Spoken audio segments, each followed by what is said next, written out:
Abusia ya mama chia mama kwa bebra so mamuni ya maudo biso nsama ya baba no pay ye bani ya de baba so mo nsam ne doso na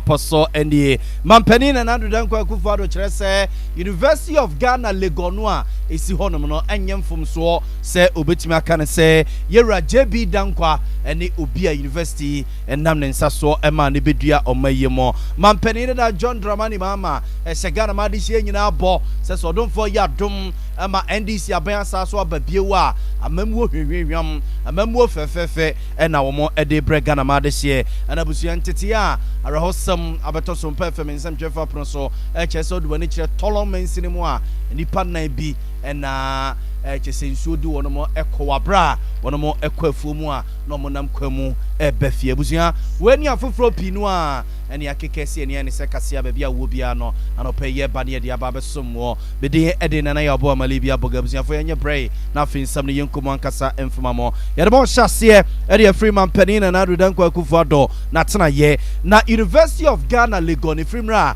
otwede amponya nkrompon ya dom ema ne ebepi asase so no edi mfie makomako edioson eye num 75 years ni na omudi omudwuma ye enchehia hudo pinu a ya na omo ededa otwede amponya nkrompon ase empemprenso a wode suapon na ba bedru titru ni abrempon a omo enam suapon yiso chese epi asase so na aseda na omo de matwede amponya nkrompon na omo 75th anniversary no a na omo edie no na omo ton safre man panin na adodan kwa kufuado so womrai na no memenda onfre ni monyam betachiri na omasi bibi emfanchiri wunum eno na man panin eye na adodan kwa kufuado eye ne se bia eye suapon na ba bedru no ebra so sa bakosem bi ho no mo a wo mo ebobo boso ama manfo ehunu ba bia eye suapon ni free ene ba bia ba bedru sesei oso no ankasa na de nyina JB dankwa enam ne nsaso ema eye suapon no ebepi eye asasi so na ohwe ntutuye ne niema empedifo edi eguakwam efri eye afiapem ahangotwe ediokono eye enum 1895 num ede ebobo banwa na kese kukudam no a enam eye suapon so watetu omu wiase afa na nyina mampani na nadodan kwa kufuado ne nsam a wode etudwa kakrani based on the majority recommendation of the earlier commission that a single university be established in Ibadan in Nigeria for the whole of the then British West Africa, and got it to agree through a series of passionate interventions in the then Legislative Council and with the enthusiastic support of the farmers of Ghana to the creation of a separate university for our country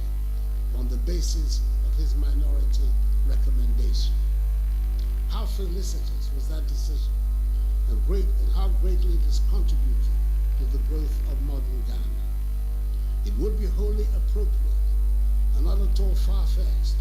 to describe Joseph Boatie Dankwa as the founder of this university, a fact which on the 75th anniversary of his existence should be vividly recalled by all of us who have been and are the beneficiaries of his work. Indeed, in many other jurisdictions where there is less heat in their politics and more attachment to the facts of the historical record, it would not have been out of place to have had this university named after him. Who knows, one day it may well happen. Abza former penny na adodan kwa kufuado ni yete ne nkanwa na ochirechire mu abakosem a efa University of Ghana ho ekwa efa so ebepie omayemu ene kwa ye koye nimu no da chibie wanhwea enkoye mfomso se omayi ye begiatum se operi JB dankwa yerisuapon no ebeto no te se ne ye wokwa amenkroma eye suapon wo eye kumase abonte so no emre beba ama Ghana fo agiatum se owura no a enam ne nsasoma University of Ghana ebepie asase so anipa pinu a enyamu emfaso no ye de ebeto no ye to aso ne de makoma mpani da John Dramani mama wono so atena ye na International Youth Day jumadi ekoso na no memenda no ema papa yi wono to nsafre ne se womre no masi bibi emfa enche mranche ne maba wane sese de aso bi abamu ya bua ne sa ewo oh my god na ho a we ema ne niam so a na keseti pa wo dwane afi o mani makwa akobɔ ne sesen ewo obi man so eno na mampani ne da John Dramani mama ye kasa no wo ye ne se ebrasom se omayi ye economy no a ase ye adwuma no pa ye adwuma wi a ne ye nyina yakwa akoda na ade echi anopa yasa asɔre na ye ba be pre simpoa ne nkapre ho no ebrasom se oh my god economy no ye adwuma no pa ye adwuma nwumre na empo anadwo kraso so no ye adwuma ema ni papi no a enya so mfaso wɔsese ba bia befa bia emrante ne mabawa ne esu na adwuma ni hɔ emrante susu akosiapon akɔje eye nimdie no ne adeade a ɔsɔ man no enya mfaso pi no a ɛde efiri wɔn so nti wɔse ɔmanfo mompaye na NDC aban a ɛbɛba foforo no ntutue pi no a ɛnɔmo ɛde begu akwam ya ɛbɛkɔ akɔwie sɛ obi adwuma no pa na agya nwumre so wɔpɔne a na anadwo no yenya ɛdɔm foforo a wɔn so so bɛba na baba bekutamu na wɔn so so ɛde adwuma na toa so na nkɔyɛ sɛ bia yɛsɔre a yɛde animu a ɛne sɛ anɔpa no ɛne yɛn nyina yɛtutu Amerika kɔ yɛ nnwuma so ne mom adeɛ sa sɛ kredi mu a na kɛsɛ asɛm asa na obi a ɛkɔ na wakɔ akɔda wɔsrɛ sɛ amanfo nya gidie ɛwɔ NDC amanyuko num ɛne nhyehyɛ ahodo a wɔn ɛde to Ghana man adehye animu no na wɔn mfa tumi ɛma NDC amanyuko no na kwan bia so NDC aban foforo a ɛba wɔn ɛne bedi animu no ɛde nhyehyɛ pi no abegu akwam wɔsi ne ɛto a ɛda dɔman Ghana kyɛ sɛ bibi bia so a ekum Ghana ma adehye ama ho kyerɛkyerɛ abɛwie Ghana ma adehye so no so ɔdomfo yɛ adom ɛma NDC amanyuko na sa aba mu biewa ɛne sa atoa kɛseɛ ɛne adeade ne mu nketewa bi wɔn mu a mfaso bia ne so no wɔn ebeyi ne nyina fi wɔn sɛ bɛyɛ na ebrante de mabawa ɛne ɔmayi mu adehye yɛ ho bɛyin hare yɛn ne yɛ ho atɔn yɛn ne yɛn kɔyɛ sɛ bia yɛ ho kɔ akɔdwa yɛ abere bia mampani dada John Dramani mama ne yɛte ne nka no yɛ to aso ne ade makɔsrem tɔlɔn abatɔ mpɛsua so ebusia fa re ho sɛm nkra abatɔ so mpɛ fɛm nsɛm twɛfa pono so kyerɛ sɛ enipa nan bi ya wɔn ɛkɔ wɔn afum sɛ ne yɛgya da bia wɔn sɔre a wɔn ɛyɛ no yɛ so wɔn kɔ afum saa no a esan sɛ ɛyɛ nsuo no mu twa ɛde kɔ wɔn afum nti no ɛgya kodoɔ yi na wɔn ɛtete so ne adeade a na wɔn de atwa nsuo no na wɔn de akɔ wɔn mfum wɔn ewia wɔn ma saa so aba bɛtena kodoɔ no so na kɛse we hare bonkum na we so hare nifa na kɛse wɔn saa so ɛde wɔn ni akyerɛ wɔn nchi na rahosɛm ne sɛ wɔn ɛte kodoɔ no mu na wɔn ɛba no sɛ ɛde asɛm ne siiyɛ sɛ de asɛm ne kɔkɔ baayɛ na wɔn ho yɛ ne sɛ kodoɔ no adane abutu a nipa nso a na wɔn te kodoɔ no mu no emu bɛɛ nan deɛ na kɛse wɔn ayera a wɔn ɛpɔ wɔn baabi a wɔn ɛmpɛ assemblyman a wɔn pɔtɛ mu no na ntɔgma ɛyɛ Zakaria ɛne nsɛmtwerɛfoɔ edi nkɔmɔ a wɔkyerɛkyerɛ nsɛm mu ɛde ɛkyerɛ yɛn.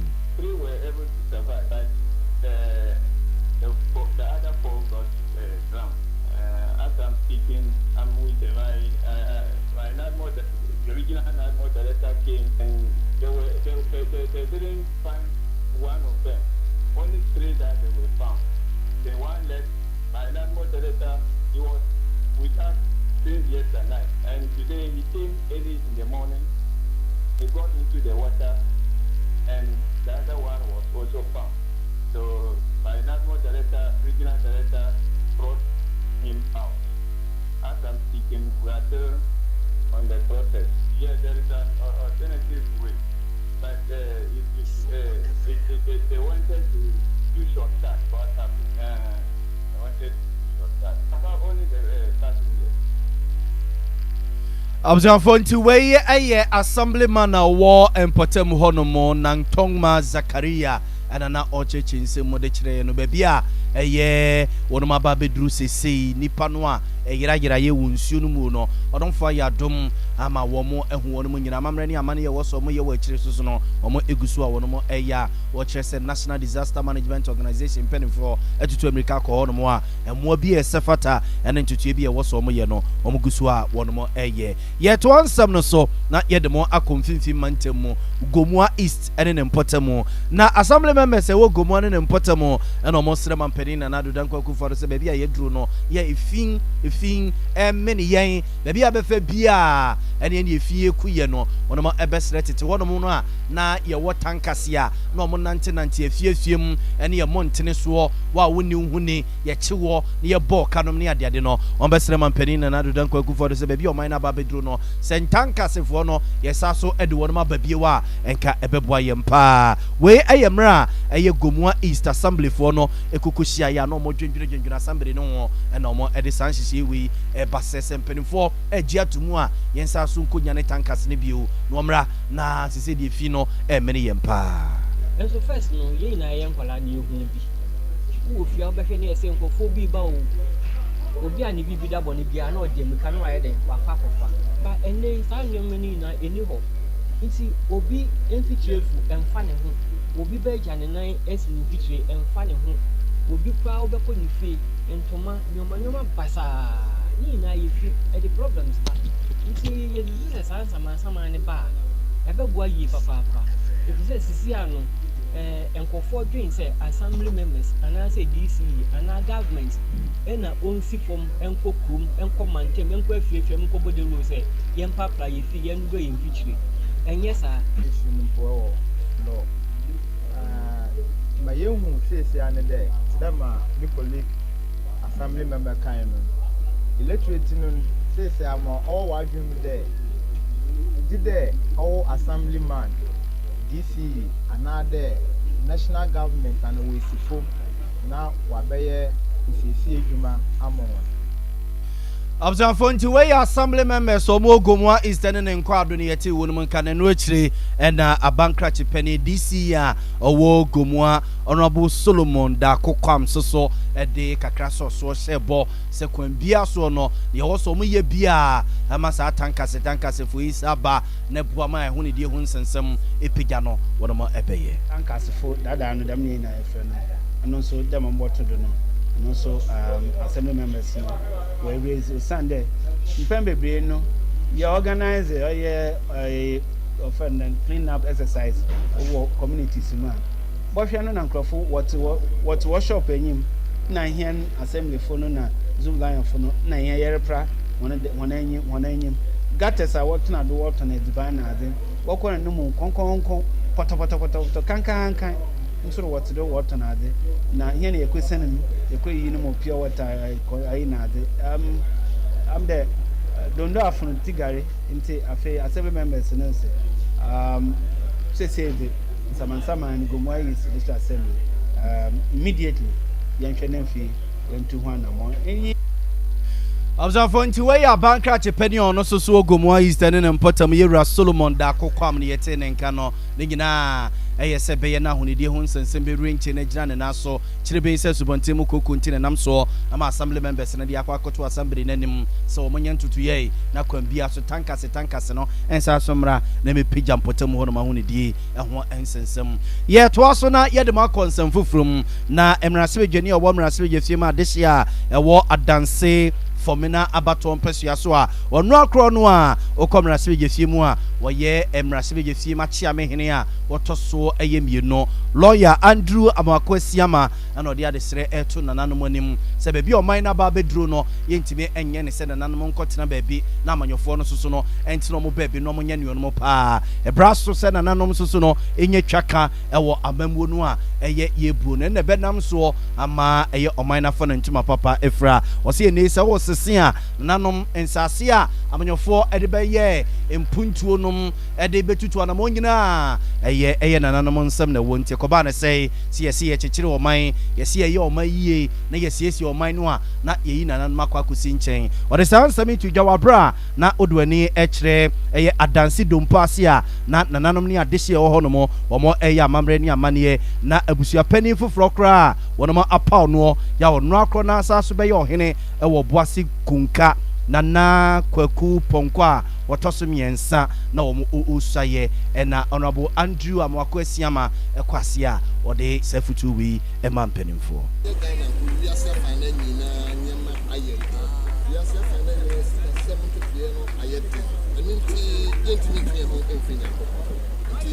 anytime we are making a baby, a software in Nampo, but this said about from the trauma. Say, mom pie, my mom pie, my mom people may sure, yeah, your mind and then what for me. Mom pie, my should be a 4 new one to move at the before any name of time. Maybe I'm a pious what happens. Yeah, mom pious on my bedroom, mom pious say. I can be phone you now, see a bit to me, a dinner. Because we know the real harm if you said you didn't cry, you did to them on mine, acting near my passy.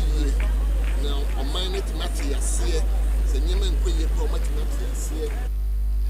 I was for way a year, Rasway, Jenny, or one Rasway, Fima, this year war a year at dance for Mena Baton Persiasua, or Noa Cronwa, Esaso, a year, Rasway, Fim, Chiamehenia, Watosum, you know, lawyer Andrew, Amwako, Esiama, and Yetin and Cano. Now, and no cherubus, ya penny, or my pound for fro, a war at dance dumpasi, ya or Noa Cronwa, Esaso, Ebeye, or Boisi Kunka, a yehine, Nana, Kwakuponko, Esoso, Esra, this year no. So Montana chie na impuntu emra e won potemu hono mo ira ba ka na ne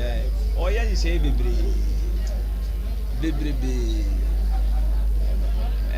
ene ma bebre hono mo a me ne mira ya dwene ho asie na sebio appoint no ira me ba se me bobo mi ura chidom enye ne me ye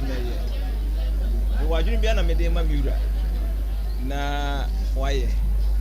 okufu baye sisi aye dompas ma obi ehu ye won siseye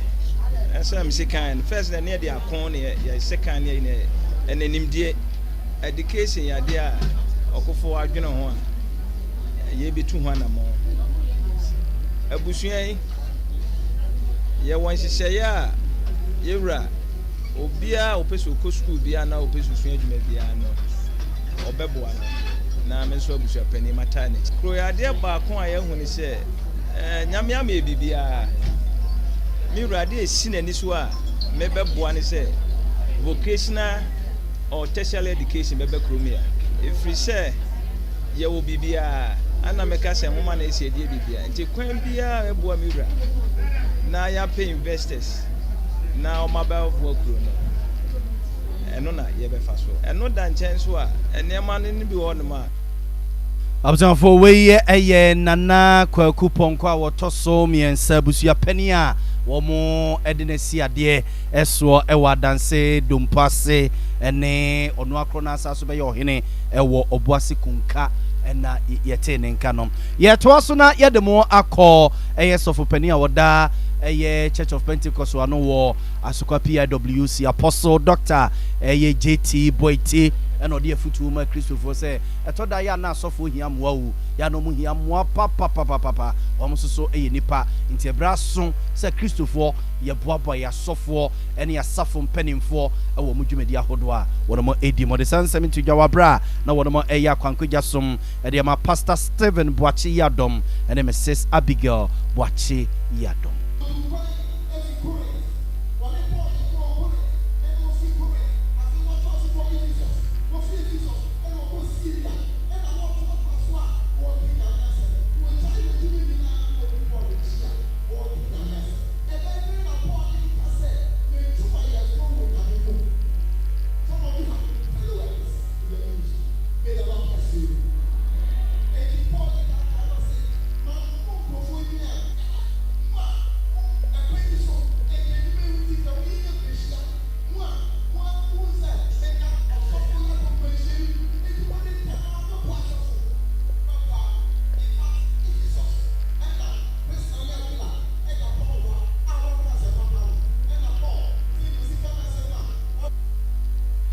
Observanti we aye Apostle Dr. JT Boyti ne yetene kan we yamra no mo eya kwankogya som de ma Pastor Stephen Boachi Yadom ene Mrs Abigail Boachi Yadom a wono mo ababe som asafo no ewo asokwa PIWC WC yɛto aso ne yɛde makɔ atwema mponi abata mpɛsua so na rehosɛm nkra abato apono so ɛkyerɛ sɛ okuani bi atwe se kan adwudwa ne yɔnko brɛbo ne ne bokosu atafra da ya kyɛ sɛ obi adwene ho abɔnte aseɛ na wɔne a ɛkokɔ pii asɛm no so ɛne Sompa FM nsɛmtwerɛfoɔ bɔ nkɔmmɔ ɛkyerɛkyerɛ nsɛm mu yie de kyerɛ yɛn yɛnti a saa okuani yɛ ɛsɛ yɛfrɛ no sɛ Salinko a wɔde mfie bɛɛ aduanan wɔtwe se kan adwudwa ne yɔnko brɛbo a sɛsɛ ti pɔ de ne ho aka nwura no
abusuafo nti wei ɛyɛ arɛhosɛm a ɛsie wɔ